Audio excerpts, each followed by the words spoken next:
한국이 아니면 안 되는 것들이 있어요. 그게 이제 반도체. 그 대표적이죠. 2차 전지 있죠. 그다음에 방산, 조선이 있죠.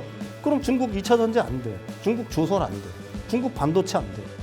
그럼 이걸 세계에서 공급해가지고 원활한 제조 역량을 갖고 있는 국가가 어디예요? 왜 그러는지 모르겠어요. 왜 이렇게 겁을 먹는지. 우리나라도 분명히 레버리지가 있습니다. 미국을 상대로 해서.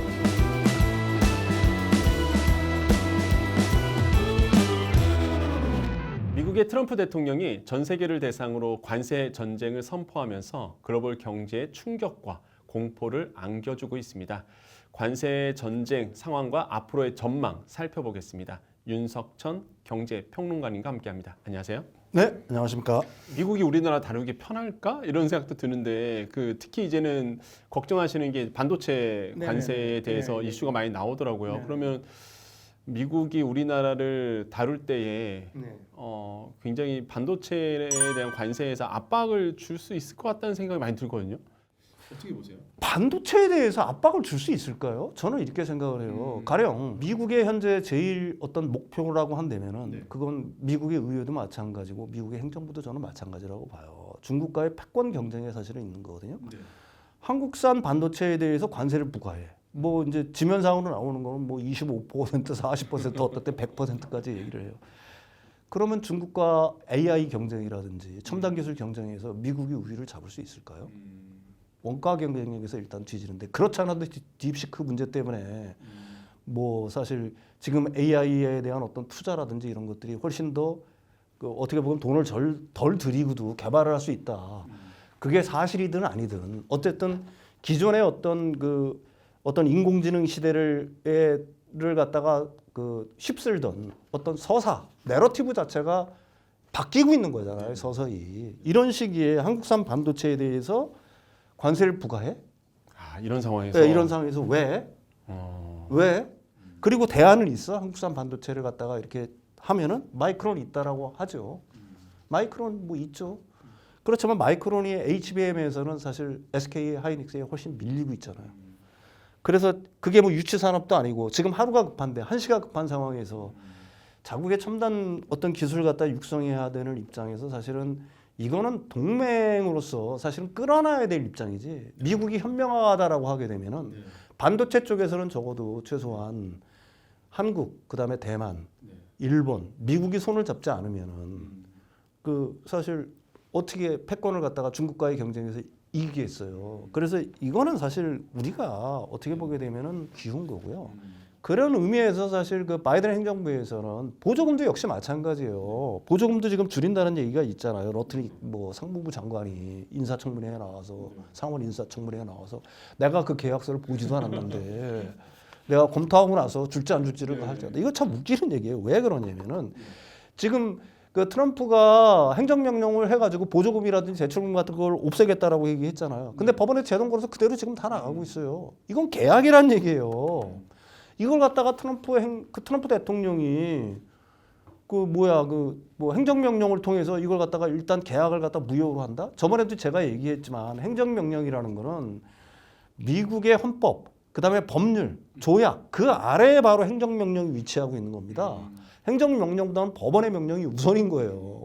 우리나라도 한번 보세요. 우리나라도 정부 정책이 하면 행정소송 하잖아요. 행정소송 이기면은 정부가 후퇴해야 되잖아요. 자기가 하고 싶으면 못해요. 똑같아요. 미국의 대통령이 어떤 전지전능한 능력을 갖고 있다고 생각하면 우스운 거고요. 다만 이런 식의 압박을 하는 건 있겠죠.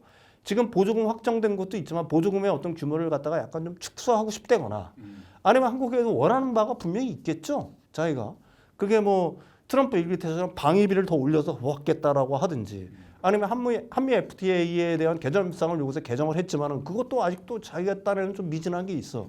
그럼 그 정도에 대한 거지. 사실 한국 사람들 우리나라에서는 지금 이런 어떤 캐나다나 멕시코, 중국, 그다음에 유럽에 대한 어떤 계속해서 관세 압박을 하는 거에 대해서 굉장히 우리나라가 더 떨고 있는데 사실은 글쎄요. 저는 그렇게 안 될 거라고 봐요. 왜 그러냐면은 한국은 몇 가지 측면에서 굉장한 제조 역량을 갖고 있습니다. 한국이 아니면 안 되는 것들이 있어요. 그게 이제 반도체. 그 대표적이죠. 2차 전지 있죠. 그다음에 조선이 있죠. 뭐 이런 것들이 있단 말입니다. 그러면 이게 중국과의 경쟁, 중국을 배제하고 나서 한다는 얘기예요. 중국이 있다면은 중국에서 구하면 돼요. 근데 미국은 지금 중국을 견제해야 되는 입장이잖아요. 그렇지 않습니까? 그럼 중국 2차 전지 안 돼. 중국 조선 안 돼. 중국 반도체 안 돼. 그럼 이걸 세계에서 공급해가지고 원활한 제조 역량을 갖고 있는 국가가 어디예요? 우리나라니까. 우리나라죠. 우리나라도 레버리지가 없다라고 자꾸 생각을 하는데 왜 그러는지 모르겠어요. 왜 이렇게 겁을 먹는지. 우리나라도 분명히 레버리지가 있습니다. 미국을 상대로 해서. 그리고 또 하나가 이제 반도체 얘기하다 보니까 생각나는 게 이제 삼성전자거든요, 사실. 네. 그 삼성전자의 이재용 회장이 사실상 이제 사법 리스크를 한 단계 더 벗어냈다. 그러면서 이제 광폭 행보가 이어질 수 있다. 이런 전망이 지금 나오고 있습니다. 그래서 이 이슈 또 투자자 입장에서 어떻게 또 바라봐야 될지 어떤 상황이 또 흘러갈까요? 저는 그 대한민국 국민으로서 이재용 회장 그다음에 삼성전자가 진짜 잘 되기를 바랍니다. 아, 진짜 잘 되게. 잘 돼야 돼요. 네. 잘 돼야 됩니다. 우리나라 GDP에서 차지하는 위상이라든지 아니면 글로벌 시장에서 차지하고 있는 위상을 생각할 때 진짜 잘 돼요. 이번에 이제 갤럭시 S25 나오잖아요. 거기에 삼성의 반도체가 들어가질 않는다. AP, 퀄컴 거 쓰잖아요. 엑시노스 안 쓰잖아요. 삼성 자체 개발한. 그다음에 LPDDR. 난 충격이었어요. 그 MX 사업부에서. 그게 마이크론 거 들어간대요. 마이크론은 EUV 장비도 없어요. 걔네들은 공정 기술로 그걸 만든 거예요. LPDDR을. 삼성전자는 EUV 장비 다 있잖아요. 이게 뭘 말하는 걸까요? 파운드리 안 돼. 파운드리가 이미 퀄컴이 삼성에서 조금 만들었었잖아요, 과거에. 그래서 TSMC로 간 다음에 전성비가 30% 좋아졌대요. 안 되죠. 그 다음에 HBM, SK한테 밀리죠. 아직 엔비디아의 콜테스트도 통과 못했습니다. 그 다음에 LPDDR, 레거시 DDR4 같은 경우는 지금 중국이 엄청나게 따라오고 있죠. 삼성 이게 어떻게 할 거냐 얘기죠. 이게 그 삼성의 어떤 능력, 진짜 능력을 발휘를 해서 이런 어떤 여러 가지 문제들을 갖다가 극복해내야 될 거다. 그게 국가 경제를 위해서도 그렇고 사실은 우리나라 국민들 대부분이 바라는 바 아니겠습니까? 저도 그렇게 되기를 바래요.